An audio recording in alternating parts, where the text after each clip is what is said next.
အယိုးစုလို6ချဖွေကောင်းတဲ့တတဝါကြီးတစ်ကောင်ဟာသူ့စီကိုတရွေ့ရွေ့ရောက်လာနေတာကိုလက်တာတယောက်လုံလုံ6ချစွာနဲ့ကြည့်နေမိတယ်။ဒါတော့တေးရောတော့မှာပဲလို့သူအသေးချာယုံကြည်နေချိန်မှာပဲအဲ့ဒီတတဝါကြီးကသူ့အပေါ်ကိုခုံအုပ်လိုက်ပြီးသူ့ကိုအငန်ရလမ်းရှုပ်ပါတော့တယ်။လက်တာအန်အော်မင်းတက်သွားရတာကတော့အဲ့ဒီတတဝါကြီးဟာသူ့စီကနေဖြည်းဖြည်းချင်းနောက်ဆုတ်သွားပြီးခဏချင်းမှာပဲလာပါလို့နဲ့အမျိုးသမီးတယောက်အဖြစ်ပြောင်းလဲသွားတာပါပဲ။အဲ့ဒီအမျိုးသမီးကသူ့ရှိမှစောင့်ချောင်းလေးထိုင်ချလိုက်ပြီးမြင်လက်တာကတော့ကြောက်စိတ်ကြောက်ရွံ့လို့ငြိမ်နေမိတယ်။သူ့မှာကလက်တာကိုကြည့်ပြီးရှင်ကချောတာပဲရှင်ကိုကျမအန်ဒီရဲ့မပြူပါဘူးလို့ပြောလိုက်ပါလေ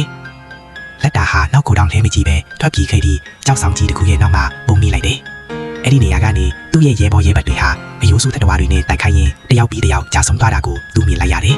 ။အဲ့ဒီညမှာပဲလက်တာဟာစခန်းကိုပြန်ရောက်လာပြီးဖြစ်ခဲ့တဲ့များကိုသူ့ရဲ့တက်မှုကိုအစီရင်ခံပါတယ်။ဒါပေမဲ့တက်မှုကတော့ဒီတိုက်ပွဲကိုရပ်တန့်ဖို့စိတ်ကူးမရှိပါဘူး။အဲ့ဒီအစားတတဝါတွေရဲ့အတိုက်ကိုအမြောက်တွေနဲ့ပြစ်ခတ်ဖျက်ဆီးဖို့အမိန့်ပေးလိုက်ပါတယ်။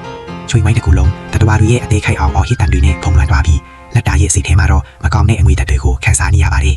။မကြခင်မှာပဲတတဝါတွေကပြန်လဲကလေးစားကြည့်ပါတော့တယ်။သူတို့ဟာလူစီကလည်းတင်ပေါ်စိတ်ကိုစီးနှင်းတိုက်ခိုက်ကြပြီးစစ်သားအမြောက်အများအသက်ဆုံးရှုံးခဲ့ရတယ်။လက်တာဟာသူ့ရဲ့တက်မှုတတဝါတကောင်ရဲ့ဝိုင်းထားခြင်းကိုခံနေရတာမြင်တော့ကိုညီဖို့ပြေးသွားခဲ့ပြီးမြင်သူရောက်သွားချိန်မှာတော့တက်မှုရဲ့အလောင်းကိုပဲတွေးလိုက်ရပါတယ်။လက်တာဟာဒီအခြေအနေကိုဌာနချုပ်စီချစ်အစီရင်ခံပါတယ်။ဒါပေမဲ့သူမတိလိုက်တဲ့အချက်ကတော့ဌာနချုပ်ကအထက်လူကြီးကိုယ်တိုင်ကအဲ့ဒီတတဝါကြီးဖြစ်နေတာပါတယ်။ရုတ်တရက်ဆိုသလိုအဲ့ဒီလူကြီးရဲ့လက်ချောင်းတွေဟာရှည်ထွက်လာပြီးသူ့ရဲ့စင်မဲနဲ့တတဝါပုံစံကိုဖော်ပြလိုက်ပါတယ်။သူကလက်တာကိုမိပြင်ပေါ်ဖိချထားပြီးအစည်းအဝေးခန်းထဲကနေရုံထွက်ဖို့ကြိုးစားပါတယ်။လက်တာကတားစီဖို့ကြိုးစားပြီးမြင်သူ့ရဲ့တနက်ကကြီးယိုပြီးပြစ်လို့မရဖြစ်နေတယ်။တတဝါကြီးကသူ့ကိုဝါမျိုးဖို့ပြင်နေချိန်မှာပဲစမ်းကြဲတဲ့အတန်တကူထွက်ပေါ်လာပါတယ်။အဲ့ဒီတတဝါကြီးဟာတစုံတစ်ခုရဲ့ဈေးခိုင်းမှုကိုခံလိုက်ရသလိုမျိုးမန်တကားလေးကိုခွဲထွက်ပြီးမျိုးလေခေါင်းစီကိုပြန်တန်းသွားပါတော့တယ်။ဒီဇလန်လေးကိုကြိုက်တဲ့ဆိုရင် like and subscribe လေးလုပ်ပေးကြပါဦးနော်။နောက်ထပ်လမ်းဇလန်ကောင်းလေးတွေဆက်လက်တင်ဆက်သွားမှာပါခင်ဗျာ။